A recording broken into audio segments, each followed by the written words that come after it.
I'm seeing trees. Kanina, Three of Cups. Ngayon, Three of Swords. It looks like there are trees right here, no?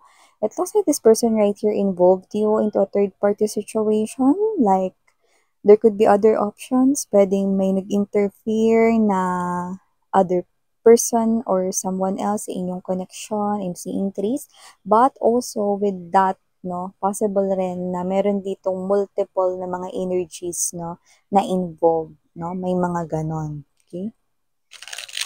So, let us see. Oh, possible betrayal right here, no? Pero tingnan mo, dapang-dapa tong tao na to, no? So, nakikita ko rito na mukhang nakakaranas siya rito ng pain, but let me see more, no? Let me take a look closer dito, no? Hindi yung ilalapit to. Kundi kukuha pa tayo ng other informations, no? We're gonna shuffle this.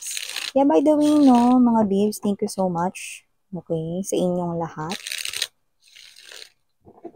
Dahil palagi kayong andyan. Yes, nakanang. So, let us see what else we need to know. At saka sino to, ha? Dapang-dapa siya sa pain. Yung alam mo yung feeling ng namimilipit sa sakit. Ganun. Ganun mga babes. This could be significant. No? Let's put it here. Okay, and I'm gonna put it here. Then here.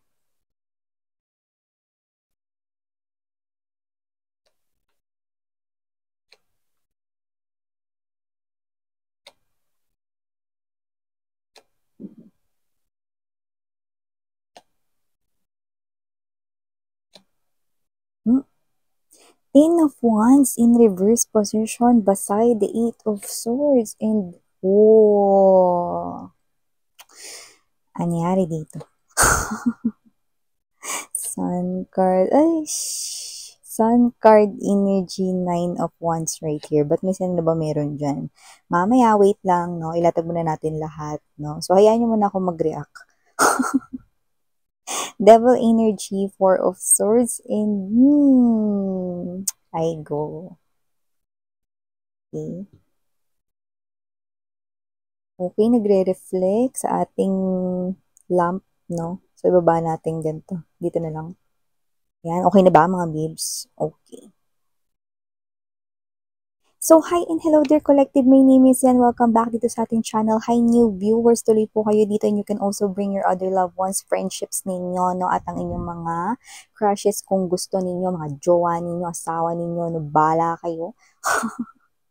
You can bring anyone right here. Pero ang gusto ko lang, just take only what resonates sa inyo na mga messages and leave the rest behind kasi baka yun ay para naman sa ating other viewers. And yun, mga babes, no, lahat ng gender dito, ha, babae, lalaki, LGBT, lahat welcome. And syempre, makakalimutan ko man ba yung aking mga pabalik-balik na mga tambayos. Parang mali yung grammar ko dun. Makakalimutan ko ba naman ba? Yan, no, parang mali pa rin. Yan na nga. Ang aking mga pabalik-balik na mga tambayers. Yan, no, thank you so much. Ang mga masugid kong mga supporters. Wala talaga rito sawa-sawa, resonate man daw or hindi. Nandito, thank you so much everyone, no? At kung hindi niyo pa sa mga babes, meron pa po tayong other channel, no? Yung ating other channel, no, ay nag-upload din tayo ng collective readings araw-araw for all signs. So, if interested, andyan yung link nalagay ko, no, sa description box. And syempre mga babes, no, pwede nyo pong i-switch yung mga roles dahil possible talaga magkapalit-palit kasi sa itong general reading. And at the end of the day, lahat po kayo ay may free will na free nyo pong gamitin anytime, anywhere. At timeless po ito. So meaning to say, sa iba pwedeng nangyari na to, ganun. Sa iba naman nangyayari na ngayon. At sa iba naman ay mangyayari pa lamang, no. And, pag-usapan na natin to.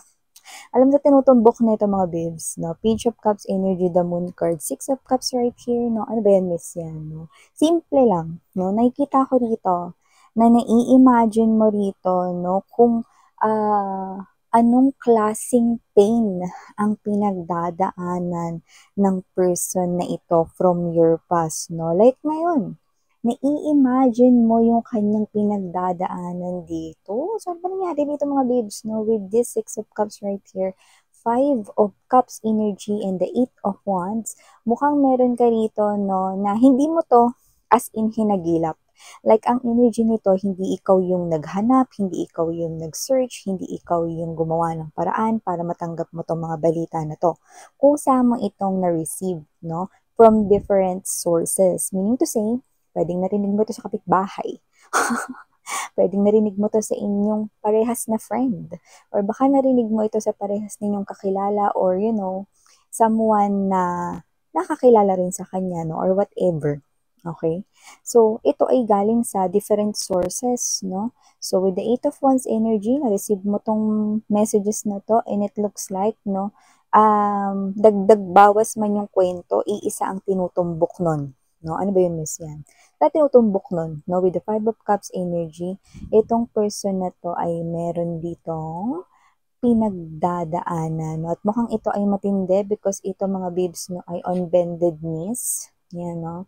Five of Cups energy. Kaya kung sino man tong energy na ito nakakaloka, no? Alam mo, ito nga lang na napunta to sa gitna, no, is parang ano na, kahindik-hindik na. Kahindik-hindik talaga. Ten of Wands in reverse, no? Tapos napunta pa siya sa gitna, no? Ten of Wands na nga siya. Kasi ganito yan mga babes, no? Pag Ten of Wands kasi nakaganyan, ibig sabihin, malapit nang matapos ang problema ng isang tao. No? Or kung ano man yung dalahin ng isang tao ay matatapos na, mabibitawan niya na yan, no? At tuluyan na siyang makakalaya sa ano man rito, no? Na kanya ritong pinagdaraan ng mabigat, matindi, nakakalungkot, nakaka-drain ng energy. Pero pag ganito yan, tapos yan pa yung main energy niya, no? Uwian na. Ibig nga sabihin nun, this person here with the Eight of Swords energy, Five of Wands right here, is going into circles. Ikot-ikot lang dito, no? Pabalik-balik lang siya rito, no? Wala ritong katapusan. You know, in the classic tarot, the Ten of Wands energy is supposedly someone na malapit na on top of the hill and then ilalaglag, ibabagsak niya na lahat ng mga dalahin niya from there, yung Ten of Wands, no? From that bangin, and then boom, no? Makakaluwag-luwag na siya, no, magiging light as a feather na yung kanya ritong situation. But here, it looks like this person here is going on circles. Ikot-ikot lang yung problema niya rito, no? Like, may problema siya, tapos masusundan na panibagong problema, no? Like, hindi natatapos in short, no? At yun nga yung mga naririnig mo, no? Wala ka nang pakialam kung may dagdag bawas man yun, no? Pero lahat ng tinutumbok nun ay mga problema nitong past person mo, your ex right here. At ano nga bang sinasabi ko kanina, no? With the Sun card energy, Nine of Wands right here, no? Alam mo sa lahat, no? Ito yung, no? Nakakaloka dito. Kasi, okay, the Sun card is the happiest card in the tarot, the happiest energy of them all. But with this, no, Nine of Wands with the Sun card energy, tell me, hindi niya rito makita yung happiness, hindi niya rito makita yung daanan, hindi gumagaan yung kanya ritong sitwasyon, bagkus lalong bumibigat, no? This person here, habang lumilipas yung mga araw, gets gloomy and gloomy, pagod na siya rito to deal iba't iba rito mga situations sa kanyang life, no? And yeah, look at that. This person here is someone, no, na mukhang na-acknowledge niya rito na pagsaraduhan na siya, no, ng pintuan ng swerte. Yan, no? Yan na yung kanyang naiisip ngayon sa bigat ng mga situations, no? Yes, you heard it right.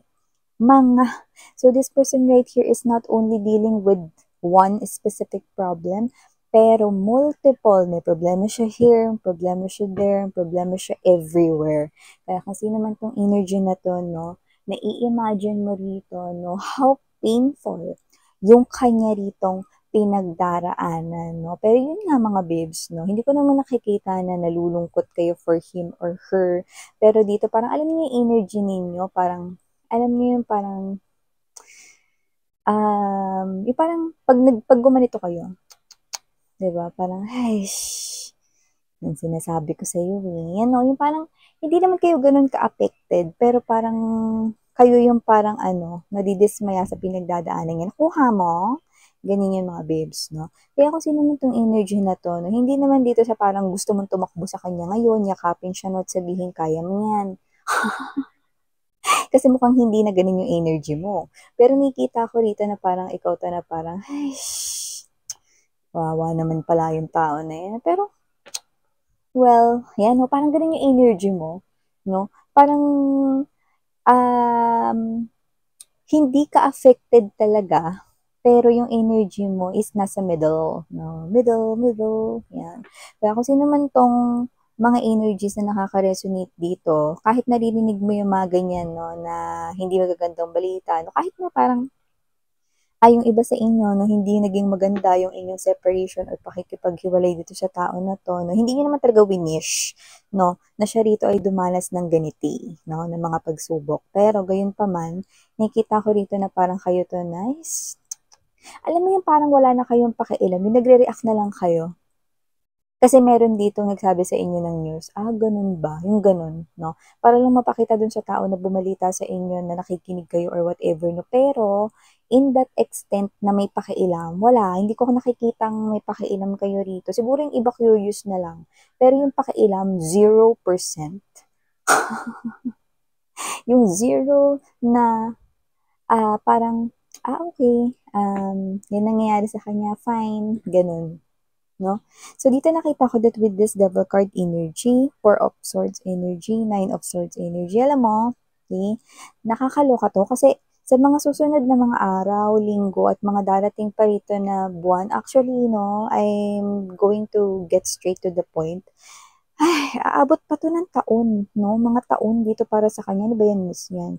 Well, nakita ko dito, the more rito, no, na ganito yung nangyayari, the more na mas marami pang ganitong pangyayari siyang mga i-deal, no? Like, marami pa ritong mga bagay na hindi makakapagbigay ng kapanatagan sa kanya. Teka lang, miss yan. Bakit dahil ba yan sa ano? Kasi yung tao na yan, in-involve ako sa third party before yan, no? Hindi lang actually dahil sa iyo mga babes, no? Itong tao na to, no, ang kanyang soul, pinapakita rito, no, meron itong pagkakautang, no, na tinatawag nating pwedeng sa kanyang mga past lives before, no, meron din siyang mga pinagkakautangan ng mga souls, hindi lang kayo. No? At saka alam mo kasi, pag hindi mo nabayaran yung karmic debt na tinatawag, no? Possible rin na hindi niya yun bayad. Okay? Possible rin na siya to na palagi niyang tinatakasan yon. Kaya, every after matatapos yung lifetime niya, sa isang lifetime period, no? We're talking about his or her past lives. Hindi niya natututunan yung kanyang mga lections at hindi rin niya rito natatapos yung, yung karmic debt contract. Yan, no? It is that kind of contract wherein you will engage with another soul and then after you've learned the mistakes, of course, yung mistakes na yun, no, ay nasa hard way or difficult way, then good. Ibig sabihin, nabayaran niya yung debt niya, no? Pero, dito, mukhang itong person na to no, is someone who walks away from pain before sa kanyang mga past lives, no? Kaya ngayon dito parang may paniningil. Yan, no? Parang Bombay lang to mga babes, no? Na naniningil at kumakatok sa mga bahay araw-araw. So, parang ngayon, sinisingil siya rito, no? Sa depth ni ito. Kaya ganito yung nangyayari sa kanya, no? Kaya hindi lang ito dahil sa'yo, sweetheart, no? Wala ritong sinasabi na kasi, no? Dahil lang ito sa'yo. Oo, parte ka, no? Nito, no? Dahil isa ka rin dito sa may nagawa niya rito ng atraso, no? Or hindi maganda, no? Pero isa ka lang sa mga souls na kanyang nakadeal with, no? Pero syempre, hindi niya yun alam, no? Ang alam niya lang, tinakasan niya na siya ngayon ng swerte, no? Puro K-Malaysan na lang yung nangyayari sa kanya. Yun yung alam niya. Pero hindi niya alam, no? Na ganyan na rin pala siya mamuhay, no? Nung kanyang mga past lives. Yan, no? Alam mo, hindi naman kasi kailangan tandaan ng mga tao at hindi rin naman dito maaalala talaga, no? Ng madla, lalo na, no? Yung kanilang mga past lives, no? Pero dito pinakita sa atin yung answer, no? Ngayon, kung nakikinig man siya rito sa ating tarot reading ngayon, no? At least alam niya na ngayon, no? Ano ba yan? Parang sasabihin sa sarili niya. That pala binayaran ko na lang dati, ba't kasi hilig ko tumakbo? Gusto ko bang sumali sa athletics club ng track and field? Gusto ko bang palitan si Lydia de Beg? Or gusto ko sumali sa mga fun run, yan, no? So, Kung alam at malalaman niya lang ito, mga babes, so nakikita ko na gagawa at gagawa siya ng paraan upang resolbahin, ano ba yan? Resolbuhin. Shout out sa aking grammar teacher sa Filipino, ano. So, resolbahin ito, no, na problema na ito, pero gayon pa man, no, hanggat hindi siya awakened by his or her past or history, no, which is way back before, then mas mahihirapan siya dito.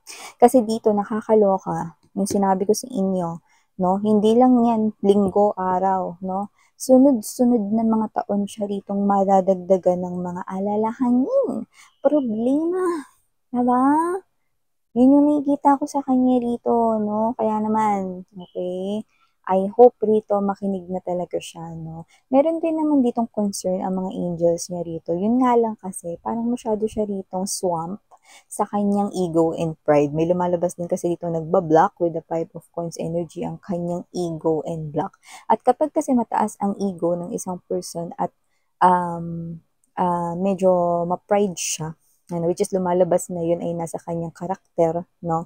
Mahihirapan talaga na maging bukas ang kanyang kamalayan, no, at knowledge dito sa ganitong klase ng connection, no? Siya at siya lamang ang makakasalba at makakapagpabago ng kanya ritong tadhana. So, yung mga babes, ito yung mga messages right here for you guys. Again, I'm Miriana on Sarang Hiya, Love and Light, mga mahal. Ano